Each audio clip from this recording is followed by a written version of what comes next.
Hello students, this is Rani ma'am from Unique Classes and welcome to all my dear students. Before I start the session, students के बहुत सारे queries है, queries related to online class. अभी तो हमारा unique class का online class नहीं है, यूनिक क्लास ऑफलाइन क्लास है अभी एट प्रेजेंट, ठीक है. होपफुली हम फ्यूचर में ऑनलाइन क्लासेस भी स्टार्ट होगा अगर आप लोग का सपोर्ट रहा तो. बट अभी जो बच्चे ऑनलाइन तो आप अभी चलो जो भी आप पढ़ रहे हो वो यूट्यूब से पढ़ रहे हो, और यूट्यूब में भी I have tried my level best कि आपको बहुत सारा टॉपिक्स का बहुत सारा सेशंस करवाया. आई थिंक हमारे 250 प्लस सेशंस हो गए हैं. तो अगर and that is because of you people. Okay, आपका एनकरेजमेंट, आपके कमेंट्स, आपका सपोर्ट, उसके वजह से होपफुली फ्यूचर में हम और भी बहुत अच्छे अच्छे हम लोग वीडियोस साथ में करेंगे, ठीक है. ऑनलाइन क्लास, काफ़ी सारे बच्चे यूनिक क्लास का ऑनलाइन डिमांड कर रहे हैं, तो अभी तो ऑनलाइन नहीं है, बट ऑनलाइन क्लासेस के लिए आप अनअकैडमी पे मेरा ऑनलाइन क्लास कर सकते हो, ठीक है. अनअकैडमी प्लेटफॉर्म का सुना ही होगा. अनअकैडमी ऐप को पहले आपको प्ले स्टोर से डाउनलोड कर लोगे, अनअकैडमी इंस्टॉल कर लो, उसके बाद प्लस कोर्स पे जाना, कैटेगरी चुनना. कैटेगरी में अगर एसएससी हो के स्टूडेंट हो, एसएससी, खैर मैं तो एसएससी वाले में ही हूँ, एसएससी कैटेगरी चुनना, फिर सब्सक्रिप्शन वगैरह लेना जितना भी आप अपने आप चाहते हो, 6 मंथ्स 1 ईयर, उसके बाद आप अपना एडमिशन कर सकते हो. तो अनअकैडमी पे आप ऑनलाइन क्लासेस मेरे देख सकते हो, ठीक है. और अभी recently that is from 4th of दिसंबर से एक नया बैच शुरू हुआ है, ठीक है. इस बैच का मैं थोड़ा सा हाईलाइट्स बता देती हूँ, special features of this batch. इसमें क्या है कि this batch is a target batch, ठीक है. Before I start the session, it's Unacademy.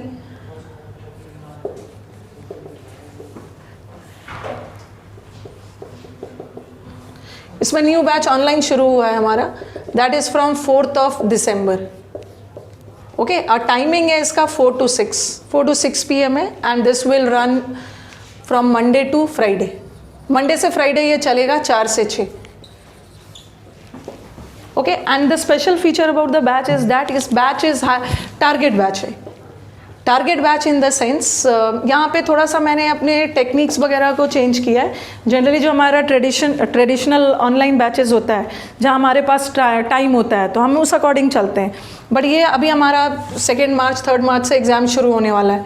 So this is a target batch in the sense कि इस बैच पे हम वर्क ही कर रहे हैं how to enhance, how to improve your score, ठीक है. ये बैच ही चलेगा स्कोर बनाने के पर्पज़ से.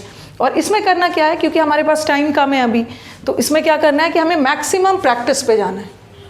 क्योंकि आप फिर से बैठ के नाउन प्रोनाउन का पूरा पढ़ोगे तो इसमें आपका 3 मंथ्स ऐसे ही बीत जाएगा, और पता चला एग्ज़ाम के समय आपका प्रैक्टिस सेशन नहीं हो पाया. तो इस बैच को मैंने थोड़ा सा यूनिक, थोड़ा सा अलग क्या रखा है कि जनरली हम पहले रूल्स कॉन्सेप्ट्स पढ़ते हैं, उसके बाद हम एक्सरसाइजेज बनाते हैं, प्रैक्टिस सेट बनाते हैं. बट इसमें मैंने कोशिश क्या की है, इसमें मेरा स्ट्रैटेजी क्या रहेगा कि हम अपने प्रैक्टिस के थ्रू अपने कॉन्सेप्ट्स को सीखेंगे. ओके, पहले मैं आपको शीट्स दूंगी. पहले हमें करना क्या है, जैसे मैंने एक शीट दे दिया कंजंक्शन.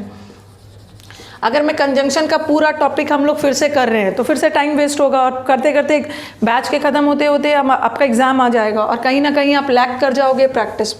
तो जनरली हम कॉन्सेप्ट करके प्रैक्टिस करते हैं, बट इस बैच में हम प्रैक्टिस के थ्रू अपने कॉन्सेप्ट्स क्लियर करेंगे. First of all I will give you a sheet of conjunction suppose, और कंजंक्शन में मैं आपको करीब 50-60 सेंटेंस दूंगी, और इस 50-60 सेंटेंस के थ्रू मैं आपका पूरा कॉन्सेप्ट क्लियर करूं, ठीक है. इससे क्या होगा कि हमारा 2 दिन में कंजंक्शन चैप्टर पूरा हो जाए. हमें क्या करना है, उस 50-60 क्वेश्चंस में कॉन्सेप्ट्स को रिपीट नहीं करना है. जो हमारे कंजंक्शन के जितने कॉन्सेप्ट्स है, मैंने प्रैक्टिस पेपर को ही ऐसा बनाया है कि 50-60 क्वेश्चन में आपका सारा कॉन्सेप्ट क्लियर हो जाए. फिर दूसरे टॉपिक का हम प्रैक्टिस के थ्रू सीखेंगे, और फिर हम क्या करेंगे, लास्ट में अपने सारे एरर्स को मिक्स कर देंगे. इससे क्या होगा कि हमारा इस 3 महीने जमकर प्रैक्टिस सेशन होते रहेगा. Because ultimately at the end of the day मुझे पता है कि आप लोग टॉपिक वाइज तो कर लेते हो, बट प्रॉब्लम होता है जब एरर्स मिक्सड आ जाता है. तो ये हाईली टारगेटेड बैच है 2019 CGL वालों के लिए. तो आप इस बैच को ज्वाइन कर सकते हो. आप खुद देखोगे कि आपका स्कोर हर 3-4 दिन पे कुछ ना कुछ आपको फील होगा कि हाँ मेरा स्कोर बढ़ रहा है. इसमें मैं आपको मॉक्स भी प्रोवाइड करूँ, और मॉक्स में भी you will get some quality questions. ऐसा कुछ मॉक्स में कट कॉपी पेस्ट नहीं रहे. कम ही मॉक्स करो, बट जो मॉक्स होने चाहिए वो क्वालिटी वाले, ठीक है। मॉक टेस्ट प्रोवाइड करूँगी, सिनोनिम्स, एंटोनिम्स, वो सब तो होते ही रहेगा, ठीक है। तो ये बैच आप ज्वाइन कर सकते हो, दैट इज़ फ्रॉम 4 दिसंबर। और अनअकैडमी के बारे में अच्छी बात है कि 4 दिसंबर का बैच अगर ज्वाइन करते हो आप, तो एक बैच और चल रहा है 8 से 10 का PM रात में, ठीक है। ये एक्सटेंसिव बैच है, तो आपको ये बैच भी मिल जाएगा। एक बैच एनरोल करते हो तो जितने बैचेस आपको मिल जाएंगे वहाँ पे। और apart from my batches you can have the batches of other educators as well, ठीक है। तो ये तो बैच के बारे में बता दिया मैंने। और एक चीज़, कई बच्चे को दिक्कत है दिल्ली आने में या फीस अफोर्ड नहीं कर पा रहे, उन्हें दिक्कत है, तो ठीक है, अगर आप कुछ कारणों से बैच को नहीं ज्वाइन कर पा रहे तो उसके लिए भी आपका बहुत सारी चीज़ें आपको हेल्प कर सकती है। कई बच्चों को मैं देख रही हूँ, CHSL में भी बहुत सारे बच्चों का कमेंट्स आया था, उन्होंने मैसेज किया था कि मैम हमने आपका वीडियो देख देख के ही सारा एग्ज़ाम क्लियर कर लिया था। अगर आप नहीं अफोर्ड कर पा रहे तो आप English with Rani ma'am channel तो देख रहे हैं, ये तो आपका एवरग्रीन चैनल है, हर दिन आपको वीडियोस मिल ही रहे हैं फॉर द लास्ट 1 ईयर। कोशिश करती हूँ कि ब्रेक ना हो आप।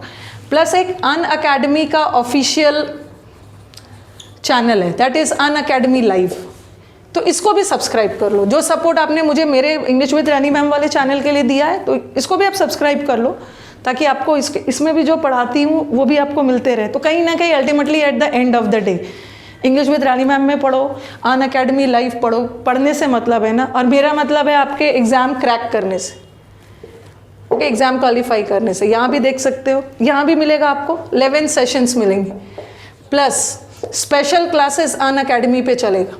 मैं अपने यूट्यूब के कम्युनिटी पेज पे इसका स्केड्यूल डाल दूंगी, इसका स्केड्यूल नहीं डालूंगी, ये तो चैनल को सब्सक्राइब करोगे तो आपको नोटिफिकेशंस आते रहेंगे, बेल आइकॉन है प्रेस करना, नोटिफिकेशन आ जाए। ये अनअकैडमी लाइव, अनअकैडमी का यूट्यूब चैनल। और स्पेशल क्लासेस जो है ये आपका मैं लिंक कम्युनिटी पे डाल दूंगी, यहाँ भी आपको मिल जाएगा, यहाँ भी मिल जाएगा, इंग्लिश विद रानी मैम मिल जाएगा। तो जो बच्चे क्लास नहीं ज्वाइन कर पा रहे ड्यू टू सम और द अदर रीज़न, तो यहाँ से आप पढ़ सकते हो। पढ़ने से मतलब है ना, कहीं भी मैं पढ़ाऊँ। ओके, चलो आज हम अपने चैनल का सेशन शुरू करते हैं। एक मैराथन सेशन भी अभी लिया था, वहाँ बच्चों के काफ़ी अच्छे रिस्पॉन्स आए थे सिनोनिम्स एंटोनिम्स का। तो CPO वाले बच्चे एक बार मैराथन सेशन को देखें। आ जाओ, आज का जो हमारा पहला सेशन है, ठीक है, टुडेज सेशन आज जो है that is of modal verbs, और ये मॉडल्स है, ठीक है। मॉडल वर्ब्स का पहला सेशन है। जैसे आपने मॉडल वर्ब में तो सब पढ़ा ही है, मॉडल वर्ब्स में आपने ये सब पढ़ा ही है, विल पढ़ा है, शैल पढ़ा है, कैन पढ़ा है, कुड पढ़ा है, मे, माइट और टू, यूज टू सब पढ़ा ही है। मॉडल वर्ब का आई थिंक हमारा 3rd या 4th वीडियो है। एक मॉडल वर्ब का मैंने वीडियो डाला था, यूज टू और वुड, इसको अच्छे से देखना, दिस इज इम्पॉर्टेंट। ये मॉडल वर्ब्स तो है, बट कई बुक्स में भी मैंने देखा है कि इस मॉडल वर्ब को वो मेंशन नहीं करते, but this is a very important modal verb. कुछ बच्चों ने बोला कि मैम हमने तो सुना भी नहीं है कि ये मॉडल वर्ब है। हैड बेटर भी मॉडल वर्ब है, but this is very important, और इससे रिलेटेड हमारे एग्जाम्स में क्वेश्चंस भी आते हैं। सबसे पहले याद रखो कि ये had better is equal to should, ठीक है। जो चीज़ शुड बताता है वही चीज़ हैड बेटर भी बताता है, ठीक है। उसीलिए मैंने थोड़ा सा मैथ्स के लैंग्वेज में इज इक्वल टू लिख दिया। शुड जो चीज़ बताता है वही चीज़ हैड बेटर भी बताता है। हम शुड किसके लिए यूज़ करते हैं? शुड किसके लिए यूज़ करते हैं? जहाँ भी ड्यूटी का सेंस आए, ऑब्लिगेशन का सेंस आए। जहाँ ड्यूटी मतलब ये ऑफिस वाली ड्यूटी नहीं है, जहाँ भी when ever you have a sense of नैतिक कर्तव्य, यहाँ कर्तव्य वाला sense. You have a duty towards your country, यहाँ कर्तव्य। ड्यूटी, मॉरल ऑब्लिगेशन का सेंस आए, या एडवाइस का सेंस आए, या सजेशन का सेंस आए, ठीक है, वहाँ पे हम शुड का यूज़ करते हैं। और had better is equal to should, जो चीज़ शुड बताता है वही चीज़ हैड बेटर भी बताता है, ठीक है। दोनों एक ही मूड एक्सप्रेस करता है। अब देखो इससे क्वेश्चंस कैसे कैसे आते हैं और कहाँ कहाँ हमारे स्टूडेंट्स कंफ्यूज होने वाले। ये तो सब बच्चों को पता है कि शुड मॉडल वर्ब है, बट हैड बेटर भी मॉडल वर्ब होता है, ओके। अब इससे रिलेटेड क्वेश्चंस देखो, और आप स्टूडेंट्स को पता है कि मॉडल वर्ब हमेशा, इसके पहले भी आपके मॉडल वर्ब्स के वीडियोस जा चुके हैं, मॉडल वर्ब्स हमेशा अपने साथ वर्ब का V1 फॉर्म लेता है, ठीक है। V1 फॉर्म क्या होता है? V1 फॉर्म किसको बोलते हैं? Present tense plural form, okay. Present tense, simple present tense का प्लूरल फॉर्म होता है V1 फॉर्म। अब हम देखेंगे इससे रिलेटेड क्वेश्चंस कैसे आएंगे। इसको मैं रब कर रही हूँ। अभी बस मैंने एक ही चीज़ बताया कि हैड बेटर भी मॉडल वर्ब है, और जो चीज़ शुड बताता है वही चीज़ हैड बेटर भी बताता है, और हैड बेटर मॉडल वर्ब है, इसका मतलब है कि वो अपने साथ V1 लेगा। अब हम वो सब एरियाज करते हैं जहाँ जहाँ आप लोगों को कन्फ्यूजन आ सकता है।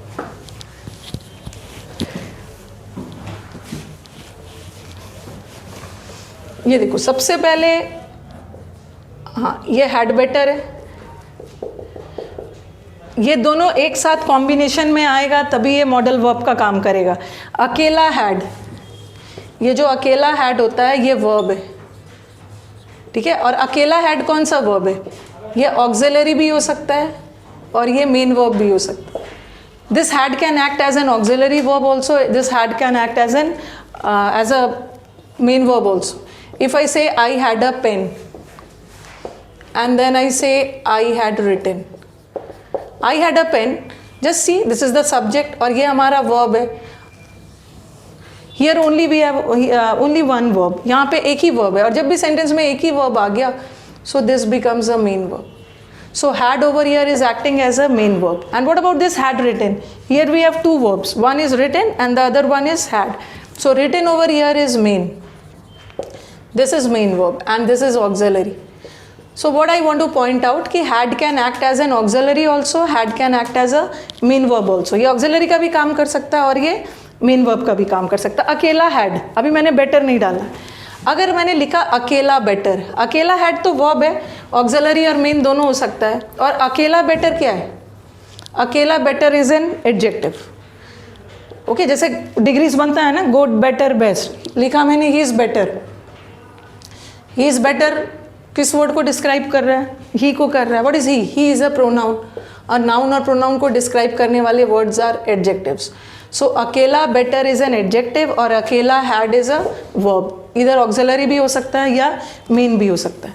और जब दोनों का कॉम्बिनेशन आता है, ये जब दोनों एक साथ जुड़ के आ गया सेंटेंस में, अब जब दोनों एक साथ कॉम्बिनेशन में आया तो अब रहेगा, जब भी रहेगा दोनों एक ही साथ रहेगा, तो अब ये बन गया मॉडल वर्ब।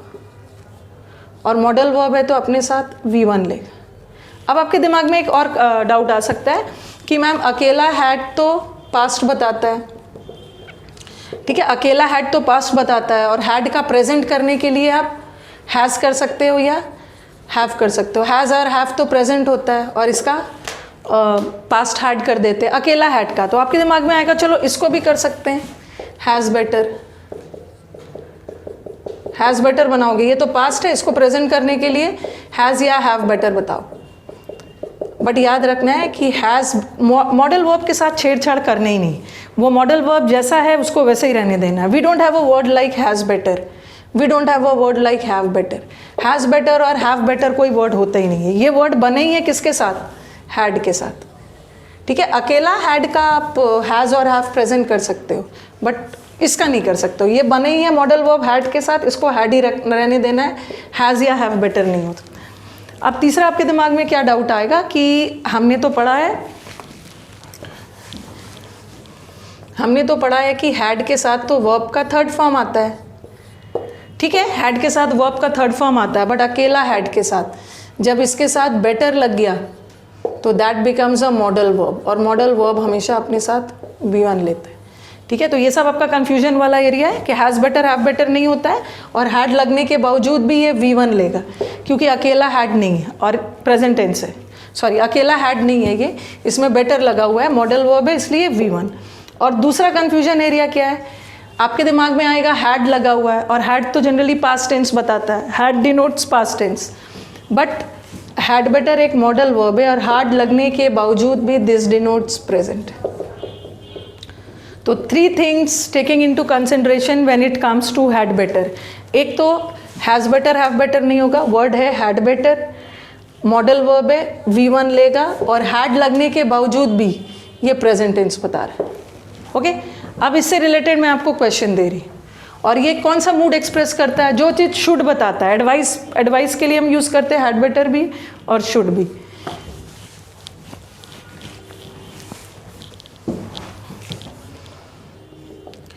हिंदी करो ना, हैड बेटर का मतलब होता है अच्छा हो कि, एडवाइस किया जा रहा है। लिखा मैंने ही हैड बेटर गो या गॉन टू स्कूल। ठीक है, this go is V1 form और दिस इज V3 एंड आपको लगेगा कि यहाँ तो हैड लगा है और हैड के साथ तो V3 आना चाहिए, बट गलत है, अकेला हैड नहीं है, दिस इज हैड बेटर और had better is a modal verb और ये अपने साथ V1 लेगा। ठीक, अगर मैं इसमें से बेटर लगा देती, हाँ, he had better go to school, उसे स्कूल चले जाना चाहिए, ठीक है, और हैड लगने के बावजूद भी this denotes present tense. Confuse नहीं हो जाना है कि हैड है तो पास्ट होगा, but this denotes present tense. अगर मैं इसमें से बेटर हटा दूं, ही हैड बेटर हटा देती हूँ, तब गॉन हो जाएगा, he had gone to school. अब ये हैड मॉडल वर्ब नहीं है, अब ये ऑक्सिलरी यहाँ पे हो गया और ऑक्सिलरी के बाद तो थर्ड फॉर्म आएगा, यहाँ थर्ड फॉर्म आ गया क्योंकि अब ये मॉडल वर्ब का काम नहीं कर रहा। मॉडल वर्ब का काम कब करेगा, जब वो बेटर के साथ, और सेंटेंस का टेंस भी बदल गया। टेंस बदल गया मतलब he had gone to school, वो स्कूल जा चुका था, यहाँ तो एक्टिविटी ऑलरेडी हो चुका है, पास में कंप्लीट हो चुका, बट यहाँ तो एडवाइस किया जा रहा है, अच्छा हो कि वो स्कूल चला जाए, यहाँ we have a mood of advice suggestion. Okay, अब एक सेंटेंस और लेती, जैसे ये सेंटेंस मैंने डाला, ही हैड बेटर, ऐसा भी एरर डाल देते, he had better to stop taking medicines which have side effects। ठीक है, just see the translation of the sentence. He had better, अच्छा हो कि, इट इज़ एडवाइजेबल, उसको एडवाइस किया जा रहा है कि उन दवाइयों को लेना बंद कर दो जिसके साइड इफ़ेक्ट्स है, अच्छा हो कि आप उन दवाइयों को लेना बंद कर दो जिसके साइड इफ़ेक्ट्स है। और देखो हैड बेटर लगने के बावजूद भी ये सेंटेंस जा रहा है प्रेजेंट टेंस, ठीक है, ये प्रेजेंट टेंस। अब हमारा एरर कहाँ पे, हमारा एरर है टू में, यहाँ पे टू नहीं होगा क्योंकि कोई भी मॉडल वर्ब अपने साथ टू नहीं लेता है, क्योंकि टू स्टॉप क्या है, कोई भी बता रही हूँ मैं, कोई भी मॉडल वर्ब अपने साथ टू नहीं लेगा एक्सेप्ट यूज टू एंड और टू, दो ही मॉडल वर्ब। तो यहाँ से मैंने टू हटा दिया।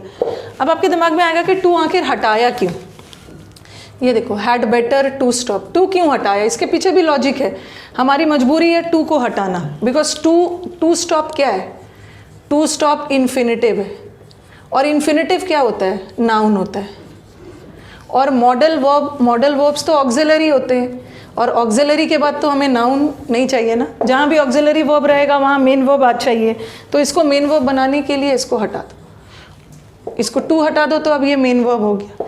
कुछ बच्चों के दिमाग में आएगा हैड बेटर स्टॉप्ड क्यों नहीं किया मैम, हैड के बाद तो थर्ड फॉर्म होना चाहिए ना, बट आपने स्टॉप क्यों किया, क्योंकि ये मॉडल वर्ब है और मॉडल वर्ब अपने साथ V1 लेता है। अगर स्टॉप बेटर नहीं होता तब आप स्टॉप कर सकते थे, ठीक है। तो आई थिंक ये हैड बेटर जो हमारा कॉन्सेप्ट है आपको क्लियर हो गया होगा, बहुत यूनिक सा कॉन्सेप्ट है, हैड बेटर याद रखना है, कंफ्यूज नहीं होना है, प्रेजेंट टेंस है, ठीक है। अगर आपको वीडियोस पसंद आ रहे हैं तो do like it and share it among your friends, and comments तो वैल्यूबल है ही, बस मुझे सजेस्ट करते रहना ताकि मैं और भी इम्प्रूव करके अच्छे वीडियोस आपको डालूँ। चलो मिलते हैं नेक्स्ट सेशन में, थैंक यू।